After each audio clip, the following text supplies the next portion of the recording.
Une voiture neuve sur 3 vendue en France ce trimestre n'a jamais vu un seul client. Carte grise déjà faite, 0 km au compteur et elle dort sur un parking. Pourquoi un industriel paierait pour s'acheter ses propres voitures? Pour le rang dans le classement, oui, mais surtout pour tricher la moyenne CO2 que Bruxelles lui impose. Un système où immatriculer une bagnole que personne n'achète est devenu un acte de conformité. Stellantis en a fait son sport national. Je vous montrerai les chiffres, marque par marque. Et puisque ces voitures fantômes doivent bien finir quelque part, on vous les brade en ce moment, parfois 30% sous le tarif. Là-dedans, il y a de vraies affaires et de vrais cercueils à revente. À la fin, je vous donne la grille en 2 lignes pour les trier. Maintenant, je vais vous montrer le mécanisme à l'état pur. Un cas d'école, tout frais, mars 2026. La nouvelle Twingo électrique entre dans le top des ventes de voitures électriques du mois. 1059 immatriculations. Joli score pour une nouveauté, non? Sauf que les livraisons aux clients n'avaient pas commencé. Pas une seule Twingo livrée à un particulier. Les premières livraisons, c'était pour début avril. Alors c'est qui l'acheteur? C'est Renault et son réseau.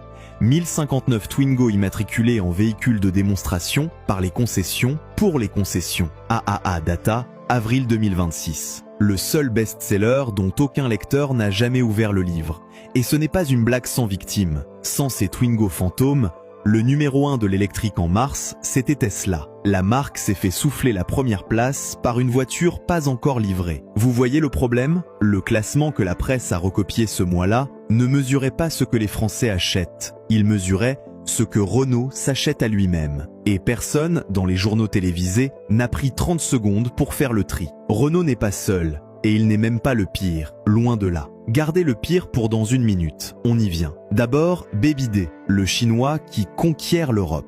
Sur le premier trimestre 2026, 46,6% de ses immatriculations françaises passaient par les canaux tactiques. Près d'une BYD vendue sur 2 que la marque s'immatricule à elle-même ou place chez les loueurs. La conquête de la France, une carte grise interne à la fois. Et encore, BYD n'est pas le recordman du genre. La plus forte part de tactique au premier trimestre, c'est Mitsubishi, 74,5%, 3 immatriculations sur 4 sans le moindre acheteur. Alors maintenant, le pire, le champion toute catégorie, Stellantis. Au premier trimestre 2026, Peugeot a écoulé 42,6% de ses livraisons en canaux tactiques. Pas un pic, pas un accident. 24 107 voitures en 3 mois. Pendant ce temps, ses ventes aux vrais particuliers reculaient de 4,5% et ses ventes aux entreprises s'effondraient de 37,4%. Vous voulez la version courte? Peugeot est devenu le premier client de Peugeot. Citroën, 40,2% de tactique. Et la palme, à l'intérieur du groupe, Opel, 56,8%. Plus d'une Opel vendue sur 2 n'a jamais rencontré de client. À ce niveau-là, ce n'est plus un canal de vente, c'est un miroir. Le journal de l'automobile a tranché le titre lui-même. Stellantis, champion 2026 des immatriculations tactiques. En face, Renault, malgré son coup de la Twingo, tourne à 20,1% de tactique, 2 fois moins que les marques Stellantis. Je ne décerne pas de médaille pour autant, mais les proportions disent quelque chose. Il y a ceux qui trichent un peu sur les chiffres, et il y a ceux dont les chiffres sont la triche. Bon, la question qui compte, pourquoi? Pourquoi un industriel paierait pour s'acheter ses propres voitures? Personne ne fait ça par plaisir. 4 raisons.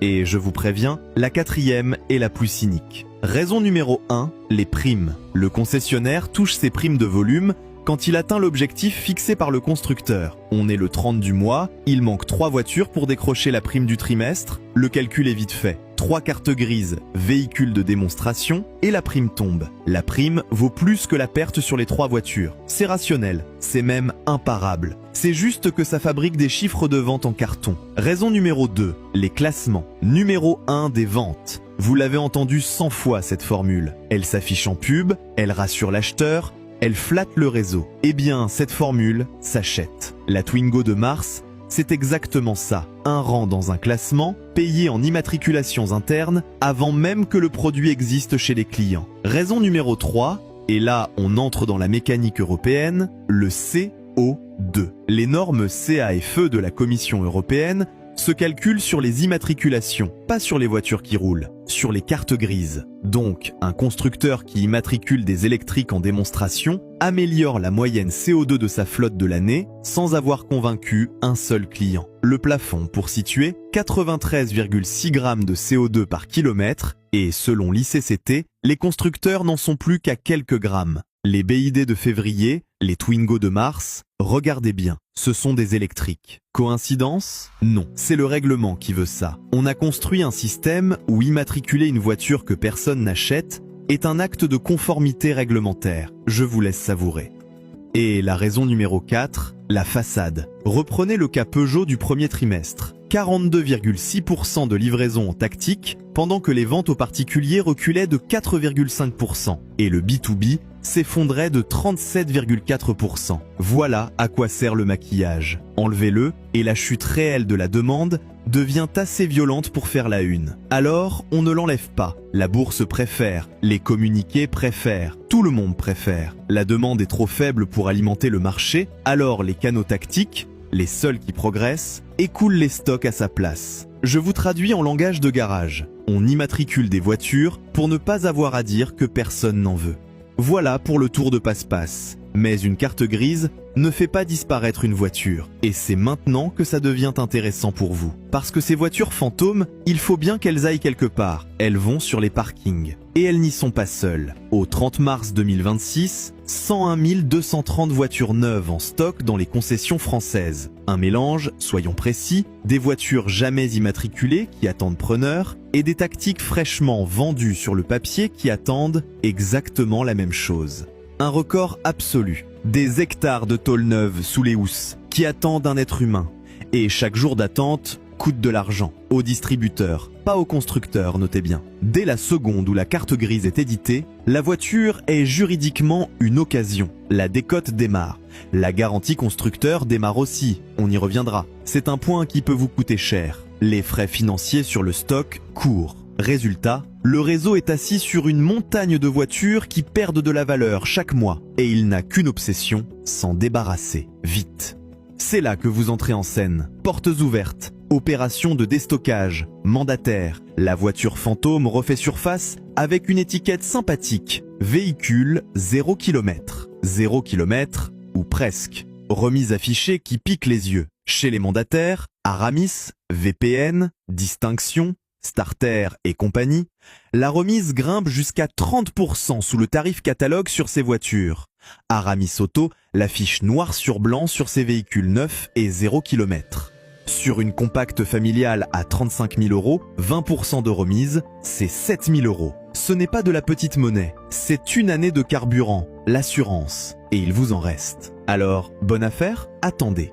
C'est précisément la question de la deuxième moitié de cette vidéo, et je vais y répondre en mécano, pas en vendeur. Il y a un côté pile qui est encore plus intéressant que la remise affichée, et un côté face dont personne ne vous parle en concession. Une précision avant d'aller plus loin, parce qu'elle change tout dans votre façon d'aborder l'achat. Un 0 km, juridiquement, c'est une occasion. Une occasion qui n'a jamais roulé, d'accord, mais une occasion. Carte grise au nom d'un professionnel, deuxième main pour vous, règle de l'occasion. Et l'achat d'occasion, c'est un terrain miné. C'est pour ça que j'ai fini par tout mettre à plat dans un guide, ma synthèse de tout ce que j'ai vu passer sous mes ponts. Acheter une occasion sans se faire arnaquer, l'édition 2026 est sur heurdelauto.com, rubrique boutique, 8,95 €. Les vérifications avant signature, les pièges des vendeurs pros, les recours. Tout ce qui suit dans cette vidéo s'applique au 0 km et le guide couvre le reste. Et si vous avez déjà acheté un 0 km, racontez-moi en commentaire comment ça s'est terminé. Les deux versions m'intéressent, la bonne affaire comme la douche froide. Reprenons, le côté pile d'abord, et honnêtement, il est solide. Premier avantage, la remise, on l'a dit. Deuxième avantage, la disponibilité. La voiture existe, elle est là, sur le parking. Pas 6 mois de délai, pas de date de livraison qui glisse. Vous signez, vous repartez avec. Troisième avantage, et celui-là, les gens le sous-estiment. La première décote n'est pas pour vous. La perte de valeur la plus brutale de la vie d'une voiture, c'est le passage du neuf à l'occasion, le jour de la première immatriculation. Sur un 0 km, cette claque-là, c'est le professionnel qui l'a prise. Lui, il a immatriculé la voiture pour toucher sa prime ou arranger ses chiffres. La décote qui va avec, il l'a dans les comptes. Vous, vous achetez après la claque. Et le quatrième avantage, c'est le plus méconnu de tous. Alors écoutez bien, le malus. Le barème 2026 du malus écologique se déclenche dès 107 grammes de CO2 par kilomètre. Et il se double d'un malus au poids au-delà de 1499 kg, 10 € par kilo supplémentaire. Sur une grosse motorisation, les deux additionnés, ça chiffre vite en milliers d'euros. Mais ce malus, il n'est dû qu'une seule fois dans la vie de la voiture, à la première immatriculation. Une voiture déjà immatriculée en France ne repaie jamais de malus quand elle change de propriétaire. Donc sur un 0 km français, le malus est déjà acquitté par le professionnel. Sur une motorisation essence un peu généreuse, qui prendrait plusieurs milliers d'euros de malus en commande neuve, c'est autant qui disparaît de votre facture. La remise affichée sur l'étiquette ne raconte même pas toute l'économie réelle. 4 avantages réels, documentés, chiffrables. Si je m'arrêtais là, je serais un vendeur. Je ne suis pas vendeur. Voici le côté face. Premier piège, la garantie. Elle court depuis la première immatriculation, pas depuis votre achat. La voiture a été immatriculée en novembre par la concession et vous l'achetez en juin. Vous venez de perdre 7 mois de garantie constructeur sur une voiture que vous étrenez. 7 mois sur une garantie de 2 ans. C'est plus du quart. Ça se négocie d'ailleurs. La date de première immatriculation est sur la carte grise. Regardez-la et chiffrez-la dans la discussion. Une garantie amputée d'un quart, c'est un argument de remise supplémentaire, pas un détail. Deuxième piège, le choix. Il n'y en a pas. La couleur, la finition, les options, c'est le stock ou rien. Ces voitures ont été configurées par des gens dont le métier était de remplir un objectif de volume, pas de vous faire plaisir. Si la dotation vous convient, parfait. Si vous transigez sur un équipement qui compte pour vous, la remise vient d'acheter votre renoncement. Pesez-le à tête froide. Troisième piège, et c'est le piège de fond, celui qui transforme la bonne affaire en gouffre. Pourquoi cette voiture n'a pas trouvé de client? Posez-vous la question à chaque fois. Une remise de 30%, ce n'est pas un cadeau, c'est une information. Parfois, la réponse est innocente. Fin de série, le modèle remplaçant arrive, on vide le parc. Très bien.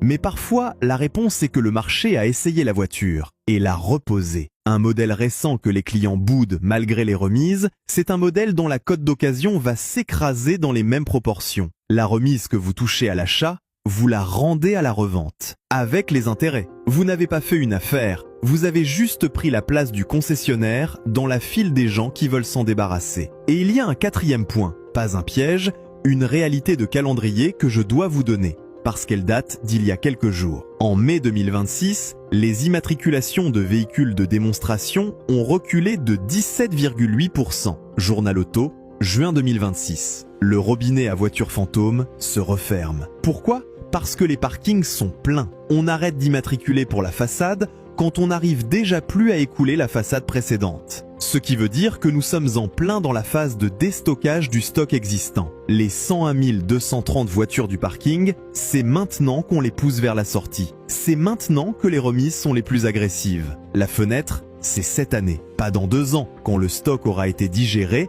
et que les remises seront redevenues raisonnables. Alors, la grille. Je vous l'ai promise en ouverture. La voici. 2 lignes. Notez-les. Ligne 1. Fin de série d'un modèle éprouvé. Remplacé au catalogue, avec une mécanique connue et un historique de fiabilité propre, c'est une affaire. La décote de fin de série est déjà dans le prix. La mécanique a fait ses preuves et personne ne vous reprochera à la revente un modèle que tout le monde connaît. Ligne 2. Modèle récent, lancé il y a moins de 2 ans, déjà bradé à 25 ou 30% alors qu'il devrait être en pleine lune de miel commerciale. Fuyez, le marché vous parle. Une voiture jeune qu'on brade, c'est une voiture que les clients ont déjà jugée. Le verdict est dans la remise. Vous n'êtes pas plus malin que 100 000 acheteurs qui ont regardé la voiture et qui sont repartis. C'est tout. 2 lignes. Fin de série éprouvée. Oui. Nouveauté bradée. Non. Avec ça, vous éliminez l'essentiel des cercueils à revente. Et il vous reste les vraies opportunités, qui existent, je le redis, surtout cette année, avec des parkings qui débordent. Ce qu'il faut garder en tête tient en peu de mots. Une immatriculation sur 3 au premier trimestre n'avait pas de clients. Les classements de vente sont du théâtre cessez de les lire comme des palmarès. Ces voitures fantômes finissent en 0 km bradés. Et 2026 est une année de déstockage record. La fenêtre est ouverte maintenant.